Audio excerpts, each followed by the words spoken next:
Excuse me sir, சேலரிய பத்தி கொஞ்சம் பேசணும். சொல்லுங்க. 2 months சேலரி வரல சார். பேங்க்ல கொஞ்சம் ப்ராப்ளமா இருக்கு, அதனால தான் சேலரி டிலே ஆகுது. ஆக்சுவலி சார், அப்பா இறந்துட்ட பிறகு குடும்பத்தை நான் தான் பாத்துக்கிறேன். அதனால எனக்கு இந்த நேரத்துல பணம் தேவைப்படுது. எனக்கு புரியுது பல்லவி, ஆனா இப்போதைக்கு வாய்ப்பு இல்லை. ஆனா கவலைப்படாத, பேங்க்ல ப்ராப்ளம் சால்வ் ஆன உடனே நான் உங்க பேமெண்ட்டை ரிலீஸ் பண்றேன்.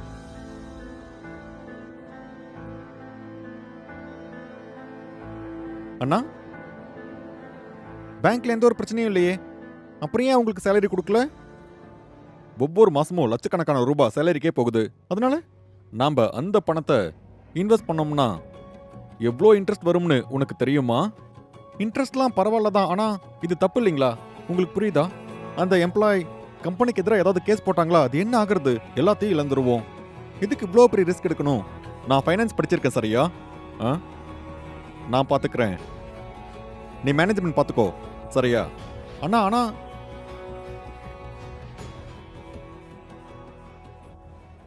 குட் ஆஃப்டர்நூன் சார், நீங்க கூப்பிட்டீங்களா?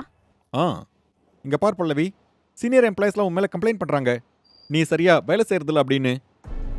ஆனா சார், என்னோட வேலையை நான் சரியா தான் செய்யறேன். யார் சொன்னாங்க? கேளுங்க அவங்கள. இங்க பாருமா, இந்த ஆபீஸ்ல பாலிடிக்ஸ் கிரியேட் ஆகுறத நான் விரும்பல. சார், அது மட்டும் இல்லாம 2 மாசமா சேலரி இல்லாம கூட வேலை செய்யறேன். இதுக்கு மேல நான் என்ன ப்ரூவ் பண்ணட்டும்? இங்க பாரு, நீங்க அவ்வளோ நல்லா வேலை செய்றீங்க அப்படின்னா எவ்வளோ சீக்கிரம் பேங்க் ப்ராப்ளம் சால்வ் ஆகுதோ அது வரைக்கும் சேலரி இல்லாமல் ஒர்க் பண்ணுங்க, எக்ஸ்ட்ரா ஒர்க் பண்ணுங்க, கம்பெனிக்கு நீங்க ப்ரூவ் பண்ணுங்க நீங்க லாயல் எம்ப்ளாயின்னு. அதுக்கப்புறம் நான் சொல்றேன் உங்களை பத்தி யார் கம்ப்ளைண்ட் பண்ணதுன்னு. இப்போ நீங்க போலாம். Okay, thank you sir. என்ன இது, என்ன புது மெத்தேடா சேலரி கொடுக்காம இருக்க? அட உனக்கு தெரியும் தானே கிரிப்டோ மார்க்கெட் டவுன்ல போயிட்டு இருக்குன்னு. அதனால தான் நான் நிறைய பணம் அதில் இன்வெஸ்ட் பண்ணியிருக்கேன். ஒரு நாள் கண்டிப்பா ரேட் உயரும், அன்னைக்கு ப்ராஃபிட் வரும், அன்னைக்கு பணத்தை எம்ப்ளாயோட மூஞ்சில வீசலாம், மீதியை நாமளே வச்சுக்கலாம். ஆனால் அவங்க சேலரி டிபெண்ட் பண்ணி தான் இருக்காங்கன்னு தெரியும் இல்லைங்களா? அவங்களுக்கு லோன் இருக்கும், அப்புறம் இஎம்ஐ கூட இருக்கும். நீ ஏன் கவலைப்படுற? அவங்க அதெல்லாம் மேனேஜ் பண்ணிப்பாங்க. நாம நம்மளை பார்த்துக்கலாம், அவங்க அவங்கள பார்த்துப்பாங்க. விடு.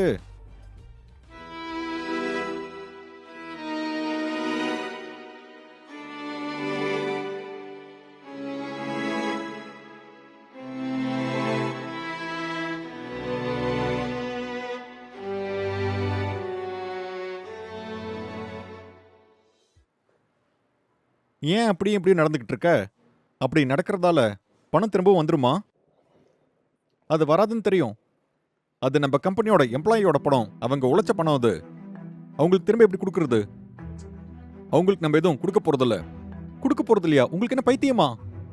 அவங்க கிட்ட என்ன சொல்றது? உங்க பணத்தை நாங்க கிரிப்டோல போட்டோம், அது போயிருச்சுன்னு சொல்லவா? சாரி சொல்லணுமா? கொஞ்சம் அமைதியா இரு, கொஞ்சம் பொறுமையா இரு. எல்லாத்தையும் நான் பாத்துக்கிறேன். Excuse me sir. பல்லவி, நான் உங்ககிட்ட அப்புறம் பேசுறேன். சாரி சார், ஆனா சேலரி கேட்கும் போதெல்லாம் ஏதாவது சொல்லி எங்களை நீங்க திரும்பி அனுப்பிடுறீங்க. என்னால சேலரி கொடுக்க முடியாது. கொடுக்க முடியாதுன்னா? அப்படின்னா கம்பெனிக்கு ஒரு பெரிய லாஸ் ஏற்பட்டிருக்கு, ஸ்கேல் இறங்கி இருக்கு. அதனால கம்பெனி எம்ப்ளாயிஸோட பேமெண்ட் பெண்டிங்கா இருக்கு, பணம் லாஸ் ஆயிடுச்சு. தொலைஞ்சிடுச்சா? ஒவ்வொரு மாசமும் பணம் கொடுக்காம ஏதாவது ஒரு காரணம் சொல்றீங்க, இப்ப கேட்டா பணம் தொலைஞ்சிடுச்சுன்னு சொல்றீங்க. என் பாக்கெட்ல இருந்து பணம் எடுத்து கொடுக்க முடியாது. உன் சேலரியை மறந்துரு. சார், உங்களோட பாக்கெட் மணி நான் கேட்கல, என்னோட சம்பாத்தியத்தை கேட்கிறேன். சார், நீங்க மட்டும் சேலரி கொடுக்கலன்னு வைங்க, உங்களுக்கு எதிராக நாங்க லீகல் ஆக்ஷன் எடுப்போம். அப்படியா? லாயரோட ஒவ்வொரு இயரிங்க்கும் 20,000 இருந்து 30,000 செலவாகும். லீகல் ஆக்ஷனை நீங்க மறந்துருங்க. சரி சார், எங்களோட பணத்தை இந்த கம்பெனி எங்களுக்கு கொடுக்க முடியலனா நாங்க இங்க வேலை செய்ய மாட்டோம். ஓகே, ரிசைன் பண்ண போறியா? கிளம்பு. உன்ன மாதிரி எம்ப்ளாய்க்கெல்லாம் இங்க பஞ்சமே கிடையாது. கிளம்பு.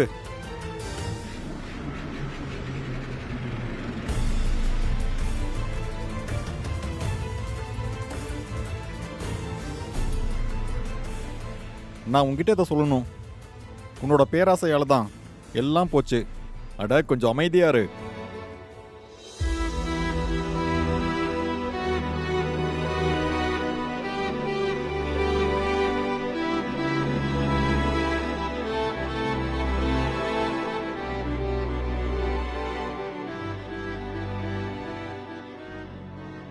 Good afternoon sir. Good afternoon. Mister Gupta, please உட்காருங்க. ஆ, நான் உங்ககிட்ட இன்ஃபார்ம் பண்ண சொல்லி என் டீம் கிட்ட சொல்லியிருந்தேன் உங்களோட எந்த டீலும் வேண்டாம் அப்படின்னு. அந்த இன்ஃபர்மேஷன் உங்ககிட்ட சொல்லலன்னு நினைக்கிறேன். சார், இன்ஃபர்மேஷன்லாம் வந்துருச்சு. நான் இங்கே ஏன் வந்திருக்கேன் அப்படின்னா உங்களுக்கு எங்களோட ப்ராடக்ட் ரொம்பவே பிடிக்கும். ஆனால் டீல் கேன்சல் பண்ண வேண்டிய அவசியம் என்ன? ஒரு நிமிஷம்.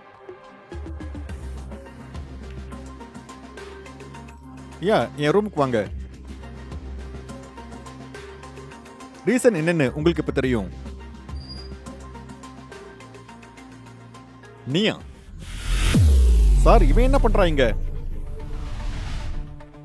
அப்புறம் இவன் என்னை பத்தி வேணும்னே தப்பா சொல்லியிருப்பான். இங்க பாருங்க, நீங்க தப்பா புரிஞ்சுக்கிட்டீங்க. அத்யன் எங்களோட எம்ப்ளாயி. எந்த மாதிரியான அசோசியேஷனோட இருக்கீங்க அப்படின்னு நாங்க தெரிஞ்சுக்கணும். அப்புறம் நீங்க எத்திக்ஸோட தான் ஒர்க் பண்றீங்களா அப்படின்னு தெரிஞ்சுக்கிறது எங்களுக்கு ரொம்ப முக்கியமான ஒண்ணு. சார், உங்களோட எல்லா ப்ராடக்ட்டும் தயாரா தான் இருக்கு.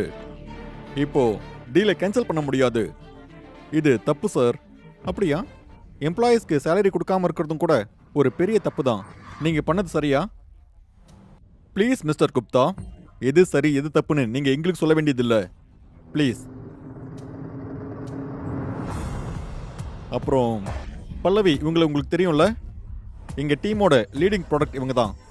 இவங்க ரொம்ப நல்லாவே டீமை லீட் பண்ணிட்டு இருக்காங்க.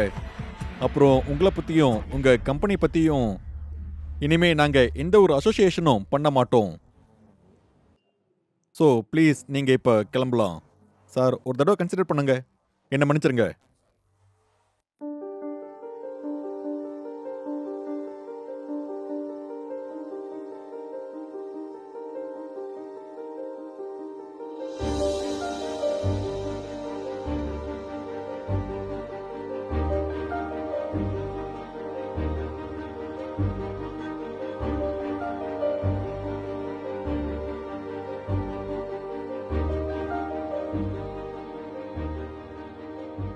பேராசை அப்படிங்கிறது வாழ்க்கையில ஒரு மிகப்பெரிய போதை.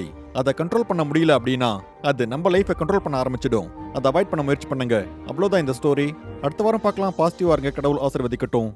உங்களுக்கு ஏதாவது சைக்காலஜிக்கல் அல்லது ரிலேஷன்ஷிப் பிரச்சனை இருந்தா நீங்க நம்மளோட பாசிட்டிவிட்டி குரூப்ல ஜாயின் பண்ணிக்கலாம். குரூப்போட பேரு நிசோ பாசிட்டிவ்.